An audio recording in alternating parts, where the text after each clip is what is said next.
विजय एकादशी 13 फरवरी 2026 को है। ये व्रत विजय दिलाने के लिए कारगर माना जाता है। श्री राम जी ने भी विजय एकादशी का व्रत किया था। विजय एकादशी 2026 विजय एकादशी का व्रत विजय पाने के लिए बहुत लाभदायी माना जाता है। इस साल विजय एकादशी 13 फरवरी 2026 को है। विजय एकादशी के दिन कई दुर्लभ संयोग बन रहे हैं और इन संयोगों में भगवान विष्णु का पूजन किया जाए तो शुभ फल की प्राप्ति होती है। इस दिन सिद्ध योग बन रहा है। विजय एकादशी का व्रत श्री राम ने भी किया था। इस व्रत में कथा का पाठ करना आवश्यक होता है। मान्यता है कि इसे श्री हरि पूजन जल्द स्वीकार करते हैं। श्री राम ने क्यों रखा था विजय एकादशी व्रत? यह एकादशी जीत, सफलता और आत्मबल का प्रतीक मानी जाती है। यह व्रत आत्मशुद्धि का मार्ग भी प्रशस्त करता है और पूर्व जन्मों के पापों से मुक्ति दिलाने वाला माना गया है। धार्मिक शास्त्रों में उल्लेख मिलता है कि भगवान राम ने भी लंका विजय से पहले इस पावन एकादशी का व्रत किया था, जिसके बाद उन्हें विजय प्राप्त हुई। विजय एकादशी कथा।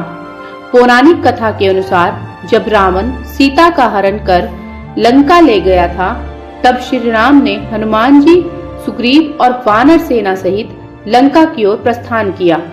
लेकिन उनके रास्ते का रोड़ा था विशाल समुद्र। इसे पार करना आसान नहीं था।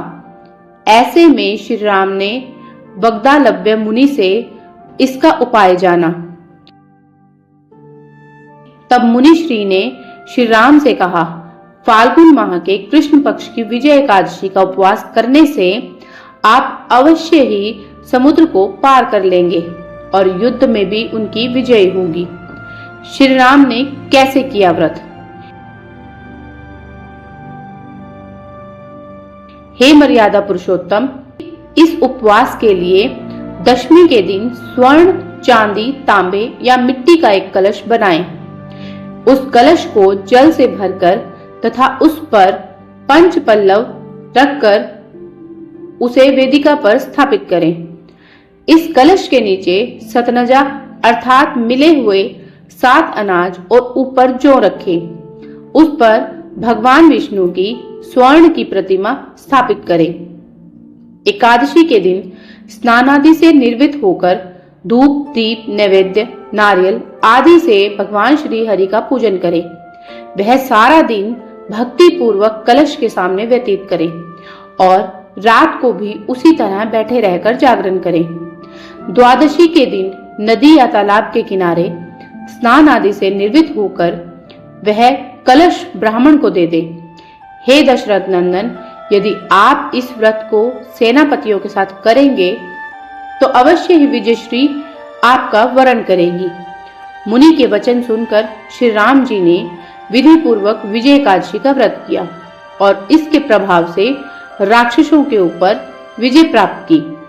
ऐसी और अधिक कहानियां सुनने के लिए आप मेरे चैनल को सब्सक्राइब जरूर कर लें। मिलते हैं एक नई स्टोरी के साथ। तब तक के लिए धन्यवाद।